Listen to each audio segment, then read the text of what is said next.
রমজানের রোজা যদি কেউ ভেঙে ফেলে, রোজা রাখছে একজনে, রাখার পরে 10টা 11টা 12টার দিকে ভেঙে ফেলছে, বিশেষ করে বাসা বাড়িতে পোলাপান যখন 8-10 বছরের পোলাপান থাকে রোজার অভ্যাস করে, তাই না? আজকাল অবশ্য অনেক অভিভাবক আছে পোলাপানরে রোজা রাখায় না, বরং পোলাপান রোজা রাখার জন্য কান্নাকাটি করে, আমি সাহারি খাবো, আমার ভোর রাতে ডাকি দিও। বাপমা বরং বলে না না দরকার নাই, তোমার কষ্ট হবে। ঠিক না বেঠিক?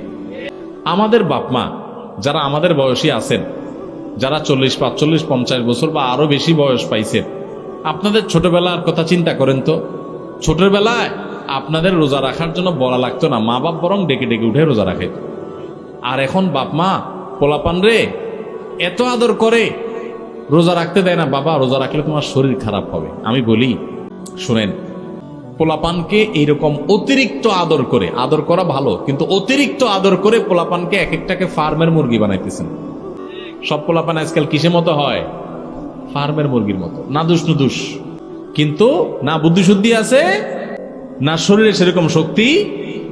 আমরা ছোট থাকতে এই সমস্ত পোলাপানের চেয়ে বহুত বেশি শক্তি ছিল আলহামদুলিল্লাহ। দৌড়াদৌড়ি করতে পারতাম, ছোটাছুটি করতে পারতাম, গোল্লাছুট খেলতে পারতাম। এখন পোলাপান, শহরের পোলাপান গ্রামের পোলাপানের সাথে লাগাই দেন, পিঠে ভূত বানা গেল। অতিরিক্ত আদর করে আপনি ছেলেকে ধ্বংস করছেন। মনে রাখবেন, ভোগ করার জন্য যোগ্যতা লাগে না। ভোগ তো গরু ছাগলও করতে পারে, কুকুর শুকুরও করতে পারে, পশু পাখিও করতে পারে। ভোগ করার জন্য যোগ্যতার প্রয়োজন হয় না, ত্যাগ করার জন্য যোগ্যতার প্রয়োজন হয়। বাচ্চাকে ত্যাগ শিখান, ভোগ শিখানোর দরকার নাই। ওর জীবনে সবকিছু ব্যাটে বলে হয়ে যাবে, জীবনে সবকিছু মসৃণ হয়ে যাবে, এটা জরুরি না। অনেক কিছু তার জীবনে বাধা আসবে। তাকে কষ্ট করা শিখান, তাকে পরিশ্রম করা শিখান, তাকে ত্যাগ করা শিখান। ক্ষুধার যে কি কষ্ট এটা তাকে বুঝান, তাহলে গরিব মানুষদের কষ্ট সে বুঝবে, সে গরিবদের পাশে দাঁড়াবে। আর শুধুমাত্র সারাদিন খাওয়াইয়া পড়াইয়া ওরে ফার্মের মুরগির মতো বানাবেন, ওর নাদুস নুদুস হবে ঠিক আছে, কিন্তু ত্যাগ শিখবে না, সে মানুষের কষ্ট বুঝবে না। মানুষের কষ্ট যখন বুঝবে না, এই বাচ্চা বড় হয়ে তার বাপমার কষ্ট সে বুঝবে না। ঘরে ঘরে আজ অমানুষ তৈরি হচ্ছে, এই জন্য মা বাপ তাদেরকে স্যাক্রিফাইস শিখায় না। মনে রাখবেন, রোজা রাখলে বাচ্চা মরে যাবে না।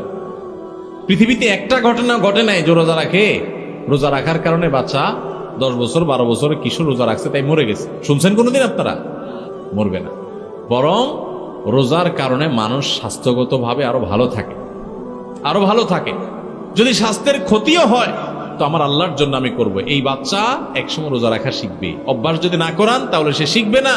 এই অমানুষ হয়ে কিয়ামতের ময়দানে আপনাকে টেনে টেনে এই বাচ্চা জাহান্নামে নিবে যে আমার মা বাপ আমাকে দুনিয়াতে বহু কিছু শিখাইছে, রোজা শিখাই নাই, নামাজ শিখাই নাই।